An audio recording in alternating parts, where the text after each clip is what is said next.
rèé o. Ètò tó kọ́ ni lọ́gbọ́n tó fi ní lọ́kàn balẹ̀. Ó ní ní ìmọ̀ràn ìyè láti táyé wa ṣe ni. Ọ̀rọ̀ ìṣítí ìbánirẹ́pọ̀ àtúnṣe gbogbo wa. Bàbá wa túmọ̀ látẹnu bàbá Sẹ̀líkà.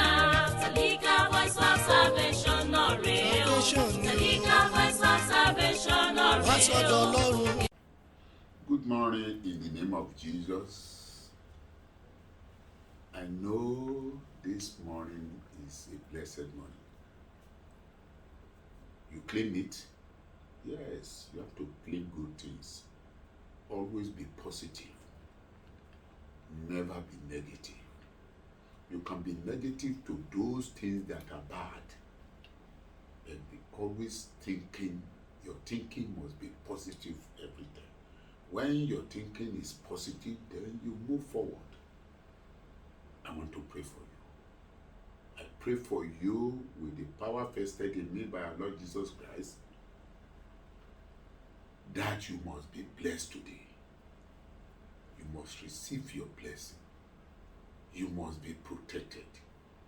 You must be guided. The Spirit of God will envelop you and give you direction. In mighty name of Jesus, I pray. Amen. Akójúmọ́, èmi sọ tẹ́lẹ̀ wípé ojú ọmọ ayọ̀ ni fún ẹ. Ó gbà bẹ́ẹ̀, ó sì ti mú dání. Má máa ronú wípé ronú nǹkan ibi, máa ronú nǹkan ire. Ìrònú ire ni kó máa rò sílẹ̀. Má máa ronú nǹkan ibi sílẹ̀. Ṣé mi náà lè dà báyìí? Ṣé mo lè dà? Má ronú bẹ́ẹ̀. Ronú wípé kó yí ọkàn rẹ padà bíi pé ohun rere ni mí, ẹni rere ni mí, ológo ni mí, aláyọ̀ ni mí. Jẹ́ kí n gbàdúrà fún ẹ. Ní orúkọ Jésù ni mò ń gbàdúrà ní wákàtí ọ̀wọ̀ yìí. Kí ìṣẹ̀lẹ̀ ìyanu ayọ̀ kó ṣẹ̀ láyé rẹ, kó rí àánú lò, kí ògo Ọlọ́run búyọ nínú ayé rẹ. Àní kí ẹ̀rín kó pa ẹ̀kẹ́ rẹ lónìí. Kí ìjáde rẹ àti ìwọlé rẹ kó já sí ọpẹ́ àti ayọ̀. Ní orúkọ Jésù ni mo gbàdúrà. Àmín. Ẹsẹ̀ wúrà tí mo lò lánàá náà ni mo tún máa lò lónìí. Kì í ṣe pé mò ń ṣe àtúnwí asán, ṣùgbọ́n mo fẹ́ kí ọ̀rọ̀ náà kó yé wa dáradára. À ń sọ ìjọsìn bí a ń láti lọ jọ́sìn. Mo sì wí fún wa wípé àwọn ènìyàn méjì ni wọ́n ń lọ sínú ilé ìjọsìn. Àwọn kan wà tó jẹ́ pé wọ́n ń lọ sínú ilé ìjọsìn ni, kì í ṣe pé wọ́n fẹ́ lọ jọ́sìn. Ó ní nǹkan tó wà ní ọkàn àyà tiwọn. Kì í máa tún tó wà lọ́kàn àyà wọn, kì í ṣe èmi ni mo máa tún. Àkókò máa wà fún yẹn. Ṣùgbọ́n tó wà lọ́kàn àyà ẹlòmíì ni pé ó fẹ́ lọ mọ̀ yàn, ó fẹ́ lọ rí yàn, ó fẹ́ lọ jó, ó fẹ́ lọ yọ̀, ó fẹ́ gba iṣẹ́, owó ẹni tó máa fún níṣẹ́. Ó ní mo ṣe sọ fún ẹ wípé láti jọ́sìn fún Ọlọ́run kì í ṣe wípé mo fẹ́ lọ bímọ, mo fẹ́ lọ lọ́kọ, mo fẹ́ lọ láya. Kì í ṣe pé mo fẹ́ lọ kọ́lé, mo fẹ́ dolówó. Ohun àkọ́kọ́ ni wípé a ní láti jọ́sìn. Àṣẹ Ọlọ́run ni wípé gbogbo ohun tó ń dá ó gbọ́dọ̀ jọ́sìn fún òun. Tí o bá ti wá fi sí ọkàn pé gbogbo ohun tí Ọlọ́run dá yẹn mo jẹ́ ọ̀kan nínú wọn, mo gbọ́dọ̀ jọ́sìn. Ṣé o wá rí gbogbo àwọn nǹkan tó kù? Ó ní ká tètè kọ́kọ́ wá ìjọba ọ̀run náà, èyí tó kù mo máa fi kún fún wa. Ṣé o mọ̀ dájú wípé bí Ọlọ́run ṣe lágbára tó, òun ló dá ohun gbogbo, òun ló dá ọlá, òun ló dá ọlá. Nítorí náà tó bá jẹ́ ọ̀rẹ́ Ọlọ́run, ohun gbogbo tó dá yìí tìẹ ni, ìwọ ló ní. Àti máa ṣe làálàá lórí ohun, mo fẹ́ lówó, mo fẹ́ lọ́lá, mo fẹ́ bímọ, mo fẹ́ lọ́kọ, mo fẹ́ ní tibí. Bí ìgbà tá à ń fúnra wa ní làálàá ṣe ni. Làálàá ni. Ọlọ́run ti pèsè rẹ̀ fún wa. Ó ti sọ fún wa wípé kí a máa bí sí, kí a sì máa rẹ̀ sí, kí a sì máa gbáyìn lórí rẹ̀, kí a sì máa ṣe, ká máa pàṣẹ lórí ohun gbogbo tí òun dá.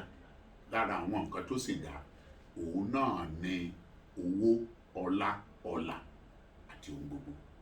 Tó bá wá rí bẹ́ẹ̀, ohun tó wá ń fẹ́ fún wa ní ìjọsìn fún Ọlọ́run. pàtàkì ọ̀rọ̀ mi wá fún ọ lónìí ni wípé tó o bá wá ń jọ́sìn fún Ọlọ́run yẹn, kí ló ń ṣe nínú ilé Ọlọ́run yẹn? Kí ni ẹ̀tọ́ rẹ nínú ilé Ọlọ́run yẹn? Kí ni ojúṣe rẹ nínú ilé Ọlọ́run yẹn? Mo ti sọ fún ẹ, ọ̀tọ̀ lólùjọ́sìn, ọ̀tọ̀ ni àwọn tí ń lọ sínú ilé ìjọsìn. Olùjọ́sìn lèmi ń bá wí, ní ìbá àwọn tí ń lọ sínú ilé ìjọsìn wí. Àwọn tí ń lọ sínú ilé ìjọsìn, àwọn ń lọ torí pé ṣọ́ọ̀ṣì tó bá wù wọ́n náà ń yà sí. Tán bá rí i pé ṣọ́ọ̀ṣì kan wọ́n ti kọ́ tán, ó ti dára, ó ti rẹwà, ibẹ̀ náà máa yà sí. Wọ́n á lójúṣe kankan tán fẹ́ lọ ṣe nílé ìjọsìn yẹn. Wọ́n á ní nǹkan kan tán fẹ́ gbé ṣe bẹ̀. Ṣùgbọ́n olùjọ́sìn, bó ti wù kí ibi tó ti ń jọ́sìn kó rí, a fẹ́ rí wípé òun tún ibẹ̀ ṣe. A fẹ́ rí wípé òun fẹ́ kí ògo bẹ̀ kó búyọ. Ọpọlọ tó fún, ó fẹ́ lò ń bẹ̀. Bóyá orin ló máa kọ, ó fẹ́ lo ohun orin ẹ̀ yẹn fún Ọlọ́run láti lè fi jọ́sìn, kí àwọn èèyàn kí inú wọn kó fi lè dùn, kí ẹ̀mí mímọ́ kó fi lè sọ̀kalẹ̀ sínú ìjọ. Bóyá ẹ̀bùn ìwé ló mọ̀, á wò wípé jẹ́ kí n máa kọ́ àwọn ènìyàn, àwọn ọ̀dọ́, àwọn ọmọdé tó wà nínú ilé ìjọsìn, kó máa kọ́ wọn ohun tó yàn láàyò nìyẹn láti ṣe fọ́lọ́run. Ẹlòmíì kó gbá gbogbo ilẹ̀ àyíká ilé Ọlọ́run, kó nu chíà, kó nu tébù, kó nu lẹ̀, kó rí wípé ìdọ̀tí kan kò sí. Ṣòro àwọn tó ń lọ sí ilé ìjọsìn, bí wọ́n bá jẹ bisikíìtì wọ́n á jù sílẹ̀. Bí wọ́n fẹ́ tọ̀, wọn àmọ́ ibi tó yẹ káwọn tọ̀ sí. Wọ́n lè, tán bá gbà wọ́n láàyè gan, wọ́n lè tọ̀ sínú ilé ìjọsìn wọn, kán tọ̀ síbẹ̀. Tán bá fẹ́ ṣe gá, wọ́n lè ṣe gá sínú ilé ìjọsìn, tàbí ohunkóhun náà lè ṣe. Ṣùgbọ́n ìwọ olùjọ́sìn ló ò gbọ́dọ̀ ṣe irú àwọn nǹkan wọ̀nyí. Olùjọ́sìn gbọ́dọ̀ jẹ́ ẹni tó jẹ́ wípé ó máa jẹ́ kí ilé mímọ́ Ọlọ́run kó mọ́ tónítóní. Olùjọ́sìn máa jẹ́ ẹni tó jẹ́ pé kò ní pẹ́ kí ariwo wà nínú ilé mímọ́ Ọlọ́run. Àwọn tí ń lọ sí ilé ìjọsìn, àwọn náà máa ń dá ìjà sílẹ̀ nínú ilé ìjọsìn. Wọ́n á máa dájà sílẹ̀, wọ́n á dáriwo sílẹ̀, wọ́n á dá wàhálà sílẹ̀. Àwọn mìíràn ń lọ láti lọ jí owó, àwọn mìíràn ń lọ láti lọ jí obìnrin. Oríṣiríṣi ló wà, ṣùgbọ́n ìyẹn kọ́ ni mo fẹ́ tó ń lọ sí ilé ìjọsìn kọ́ mo fẹ́ sọ fún ẹ lénìí. Ẹ̀yin olùjọ́sìn, òun ni ẹni tí ọkàn rẹ̀ máa ń fà lójoojúmọ́ láti lọ sí ilé ìjọsìn. Tó bá wá rí bẹ́ẹ̀, ǹjẹ́ ó ti ṣẹlẹ̀ rí nínú ìwé Kíróníkù orí kejì tí mo lò lánàá yẹn náà ni mo ti fẹ́ lò. Ẹsẹ̀ ìkọkàndínlọ́gbọ̀n láti ẹsẹ̀ ìkẹta títí di ẹsẹ̀ ìkarùn-ún ni mo fẹ́ mú lò bẹ́ẹ̀. Ní ọdún kìíní ìjọba rẹ̀, Máa gbọ́ o. ní oṣù kìíní, ó ṣí ilẹ̀kùn ilé Olúwa, Ó ṣílẹ̀kùn ilé Olúwa. ó sì tún wọn ṣe. Ó ṣí ilẹ̀kùn ilé Olúwa, ó sì tún wọn ṣe. Ó sì mú àwọn àlùfáà. Olùjọ́sìn nìyẹn. Olùjọ́sìn. Ọba ni o. Olùjọ́sìn ni. Kò rótí ipò ẹ̀. Ó lọ sínú ilé Olúwa, ó ṣí ilẹ̀kùn bẹ̀, ó sì tún ṣe. Olùjọ́sìn nìyẹn. Ó fẹ́ kí ilé Ọlọ́run kó wà ní mímọ́ àti pípé fún Ọlọ́run. Yes. Ó sì mú àwọn àlùfáà Ó mú àwọn àlùfáà àti àwọn ọmọ Léfì, ó sì kó wọn jọ sí ìta ìlà oòrùn. Ó sì wí fún wọn pé, ẹ gbọ́ tèmi, ẹ̀yin ọmọ Léfì, ẹ ya ara yín sí mímọ́ nísinsìnyí. Ẹ ya ara yín sí mímọ́. Mo ń bọ̀ lórí yẹn o, mo ń bọ̀ lórí yẹn o. Ẹ ya ara yín sí mímọ́ nísinsìnyí. Kí ẹ sì ya ilé Olúwa Ọlọ́run àwọn bàbá yín sí mímọ́. Kẹ́ tó ya ilé mímọ́ náà sí mímọ́. Kí ẹ sì kó ohun àìmọ́ náà jáde. Gbogbo ohun àìmọ́, gbogbo kúrò ní ìdọ̀tí, ibi mímọ́. gbogbo ìdọ̀tí pátápátá ẹ kó kúrò níbi mímọ́. Nítorí náà olùjọ́sìn ni máa ń mọ́ lọ sínú ilé ìjọsìn. Mi sọ aṣọ tó wọ̀ kọ́ náà pè ní mímọ́. O lè wọ aṣọ tó funfun báláú kó máa dán. O lè wọ aṣọ gidi, o lè gbé kọ́là sọ́rùn yẹn ò fi hàn pò mọ́. O lè máa ṣiṣẹ́ nù pẹpẹ kó jẹ́ àbàṣà ló ń ṣe nù pẹpẹ ń bẹ̀.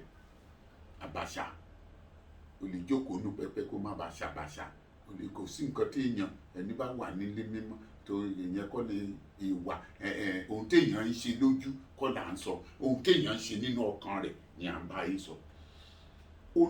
Olùjọ́sìn gbọ́dọ̀ ya ara ẹ̀ sí mímọ́. Kó ya ara ẹ̀ sí mímọ́ kí ọkàn rẹ̀ kó lè mọ́, nítorí pé ó fẹ́ lọ pàdé ọba àwọn ọba. ẹni tí ń lọ ilé ìjọsìn kì í ya ara ẹ̀ sí mímọ́. Ó lè mọtí gan tí ó fi dénú ilé ìjọsìn, kò sí nǹkan tí ò lè ṣe. Ṣùgbọ́n olùjọ́sìn gbọ́dọ̀ jẹ́ ẹni tí ó ya ara ẹ̀ sí mímọ́ fún Ọlọ́run. Ó gbọ́dọ̀ jẹ́ kí àyíká ilé mímọ́ kó mọ́.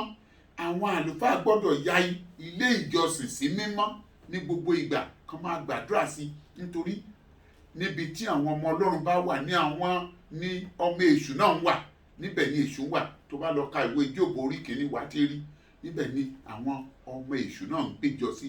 Nítorí náà olùjọ́sìn gbọ́dọ̀ máa ya ilé sí mímọ́, ká máa pe ẹ̀mí mímọ́ sọ̀kalẹ̀ sínú ilé mímọ́ ní gbogbo ìgbà. Olùjọ́sìn ni mò ń sọ yẹn. Ó gbọ́dọ̀ ya ara rẹ̀ sí mímọ́ láti jọ́sìn fún Ọlọ́run. Ọkàn rẹ̀ gbọ́dọ̀ mọ́.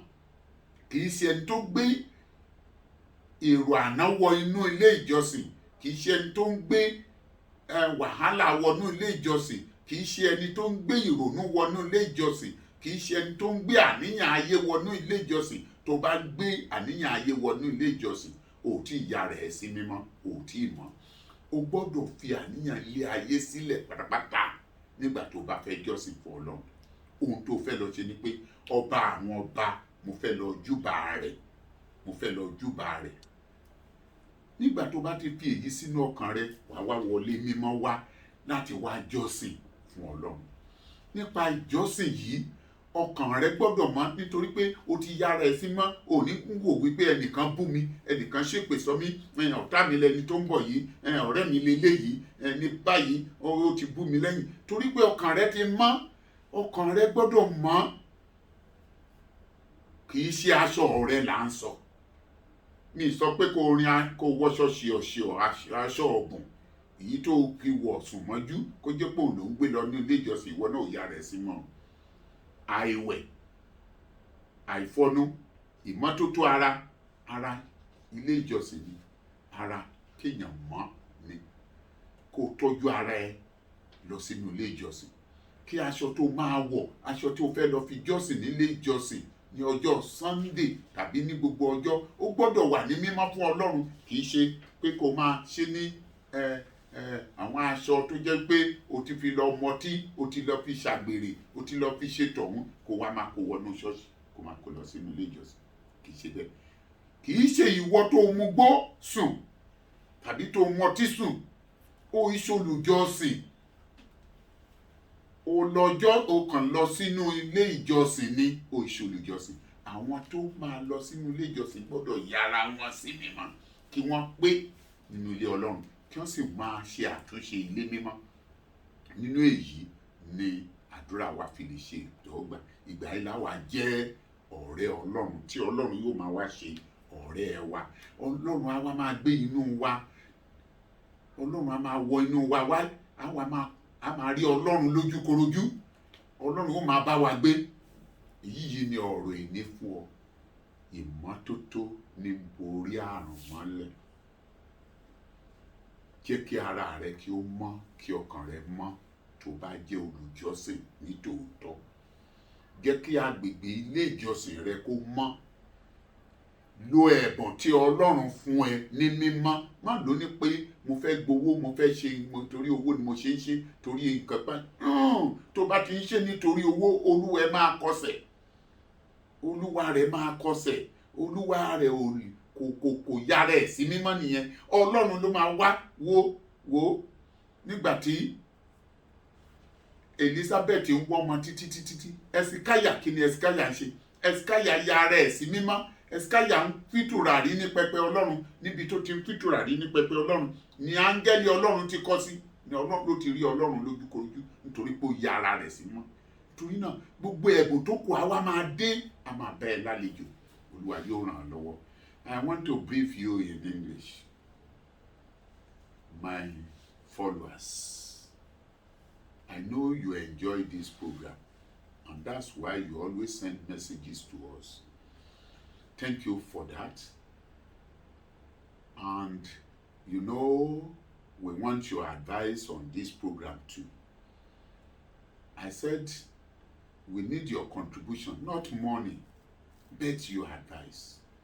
And your own contribution towards this thing is to imbibe the idea and have a change of heart.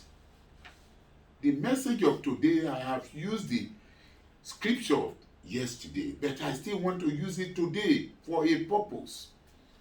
When you want the church of God, what God wants in his church, how does the church of God look like? If you are a person who is worshiping God or giving your heart to God, the first thing you will do in your church is to clean the environment of your church. You clean the environment of your church. You clean your own environment too. What are your environments? Your body, your soul, and your spirit.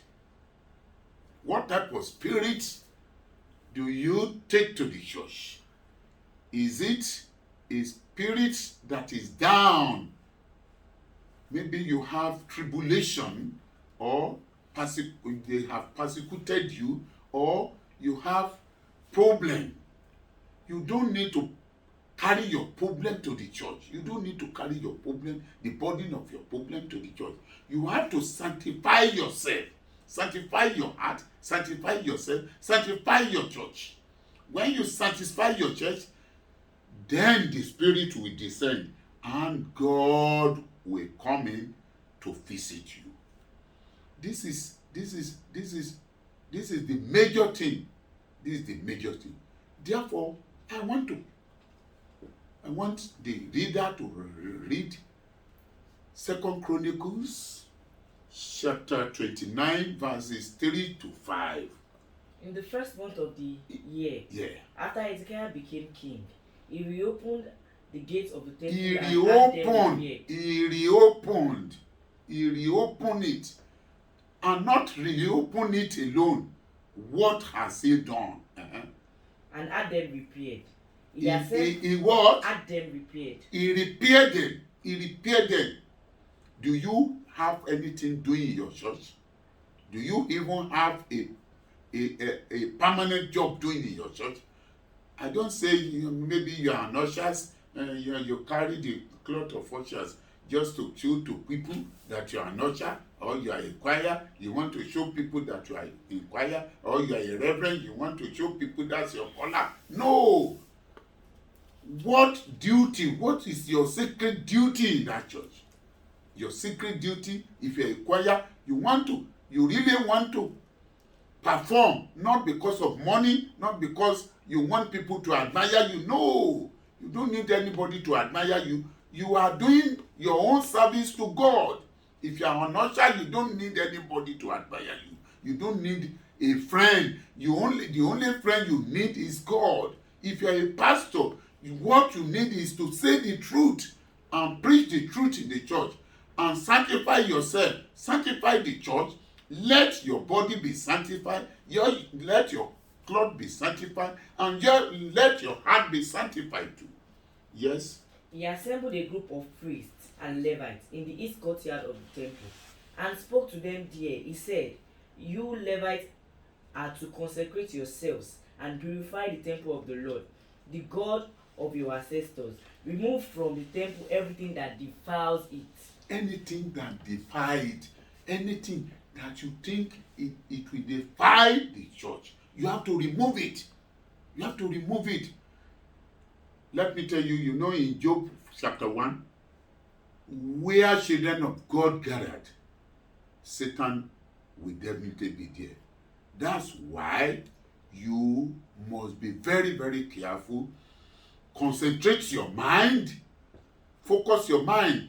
When you see the church leader, just speak it. Don't mind. Don't query anybody. Just speak it. You do things by example. When somebody dress badly, you dress neatly, and you make yourself a perfect person. I don't say you are righteous, but you are moving towards righteousness.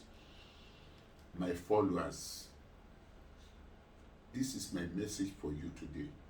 Just go and pick something very important to do in your church. Either you go in the morning, clean the church, clear the bush, do everything. Continue doing it and you will see the reward. I will tell you the reward in my next message, and God will bless his word.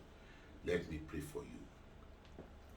In mighty name of Jesus, I pray for the listeners of this message, that you should change our life, our attitude, the way we dress, the way we talk, and our hearts must be clean and get ready to receive your Holy Spirit. This is my prayer this morning. God granted it. I pray that whatever they are looking for, whatever they need, whatever they knock the door for, whatever they search for, and whatever they ask in their mind, in their innermost mind, they have something there that is worrying their life. God touch it today and give them peace of mind. In the mighty name of Jesus, I pray. Amen. I pray, mo gbàdúrà fún ọ ní orúkọ Jésù. Ní orúkọ Jésù ni mò ń sọ tẹ́lẹ̀ sínú ayé wa, wípé kí Ọlọ́run kí ó fi ẹ̀mí mímọ́ rẹ̀ sí wa nínú, kí ó fi ayọ̀ rẹ̀ sí wa nínú, kí ó tún ọkàn wa ṣe, kí ó tún àgọ́ ara wa ṣe, kí ó tún àyíká ilé mímọ́ wa ṣe, kí ó tún ẹ̀sìn wa ṣe, kí ó fọ̀ wá mọ́, kí ó sọ wá di ẹni tirẹ̀, kí ẹ̀mí mímọ́ Ọlọ́run kó wá wọ inú ọkàn wa. Olúwa ṣe bẹ́ẹ̀ fún wa. Mo wá gbàdúrà gbogbo ẹ̀dùn ọkàn àwọn ènìyàn tí ń gbọ́ ọ̀rọ̀ yìí tó wà nínú ọkàn wọn lọ́hùn tí wọn kò tiẹ̀ lè bá ènìyàn sọ, tí ó jẹ́ wípé àwọn nìkan ni ó ń dàrú nínú ọkàn ara wọn, nítorí pé tí wọ́n bá bá ènìyàn sọ, wọ́n á sọ wọ́n dẹni yẹ̀yẹ́, wọ́n á sọ ni wọ́n dẹni yẹpẹrẹ. Ọ̀pọ̀ nínú wọn tí ló tiẹ̀ ti jẹ́ wípé wọ́n ti di ẹni ẹ̀gàn nílé ayé. Nítorí náà mo bẹ̀ ọ́ Ọlọ́run alààyè, wá lọ fi ọwọ́ kan ọ̀tọ̀ ọkàn àyà wọn, kó mú ẹ̀mí burúkú yìí kúrò nínú ọkàn wọn, kí o sì sọ èrò ọkàn wọn di rere, kí àánú rẹ kó lè wá wọn rí, kí ààbò rẹ kó dájú lórí wọn. Gbogbo ohun tó ń mì wọ́n lọ́kàn, Olúwa bá mi túnṣe, ṣe wọ́n lọ́lọ́pẹ́. Ní orúkọ Jésù ni mo gbàdúrà. Àmín. This message is from Celica Church of Christ, Kilometer 7, International Headquarters. If you have any prayer request, send it to 090-8494-4597. The prayer warrior will work on it. Just send your message in your name. I want to assure you that God is with you. God wants to lift you up. God loves you so much. Emmanuel Adetunji Adeonigbagbe is my name. I love you with all my heart. I cherish you, and I appreciate you the way you are listening to the program and the way you are make a U-turn from Satan to God. Let's meet tomorrow morning. God bless you. Good morning.